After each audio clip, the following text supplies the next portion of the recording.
So in this video we will talk about place recognition, obviously, which is very important in robotics when we talk about localization and mapping of a robot.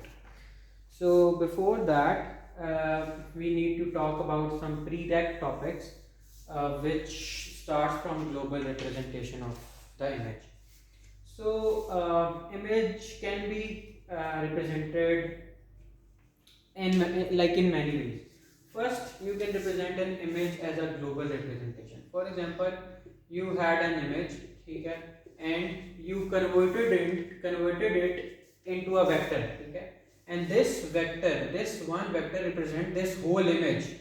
You haven't specified any specific regions in the image, and you haven't converted that particular region into a vector, but you have converted the whole image into a vector. So it is like said that you have converted the image into a vector globally. Okay, this is a global representation of your image into its descriptor. In easy word, you have made the descriptor of your whole image. This can be done in many ways. Like you can either form a vector using information from all the pixels, and then you perform PCA to reduce your dimensions into maybe 3 or 4 dimensions, and then you can represent that vector as identifier for your image. Except that you can obviously plot image histograms, image fingerprints, and this descriptor. Okay? So this is called global representation. While local representation is opposite to global representation, in which you make descriptor or vector or representation of specific region in the image.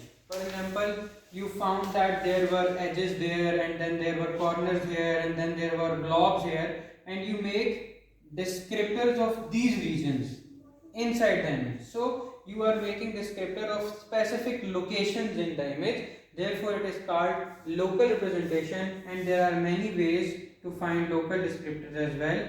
You can find SIFT, you can find SURF, and obviously there are many blob detectors as well.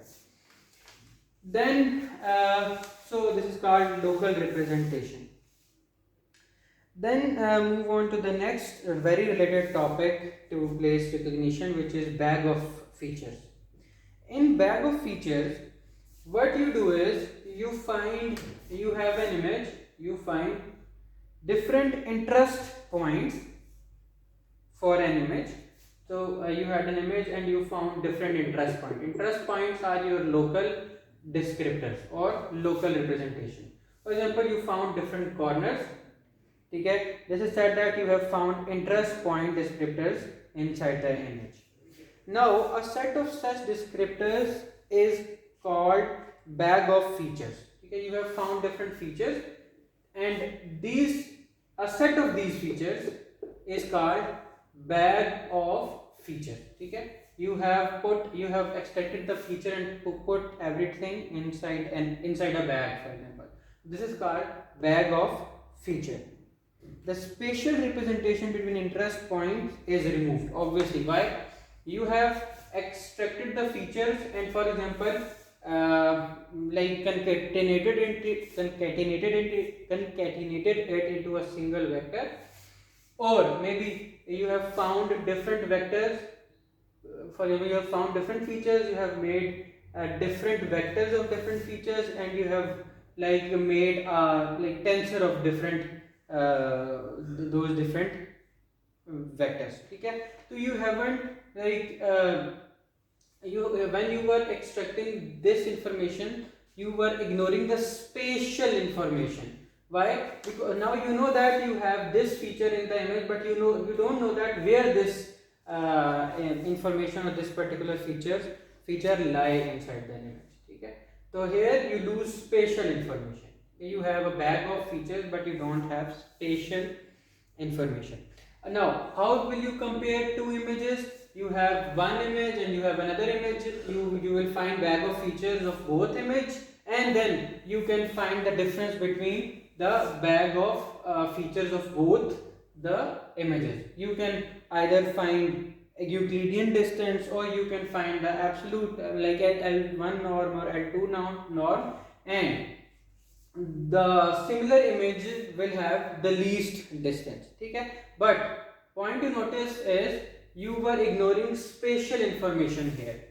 So what will happen, the similar image could be the one where you have all the features but with different spatial arrangement. Like an example, if here there was a sun here, and then in this picture there can be a sun which is here, okay, and here if for example you detected a corner of the mountain, for example, and this corner was placed here, and then in this picture it could be here. But with this similarity you will like with this similarity approach you will find that these two images are actually similar, but in reality they are not like similar because they lack the spatial similarity. Okay, so next is bag of visual words. In bag of visual words, what you do is you find, let's say, shift, okay, and you know that shift is 128 dimensional vector. Okay, your aim in bag of visual words is to reduce this 128 dimensional vector into one dimensional vector. Okay, one dimensional vector, or one dimensional, like you have to reduce the dimensions of the feature extracted in the image, and you will call this reduced vector as a visual word.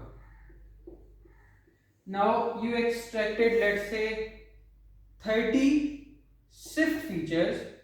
Now their total dimensions of 30 shift features will be 128 multiplied by 30, but after reducing you will only get 30 points here, and set of these 30 points are called bag of visual word. Why?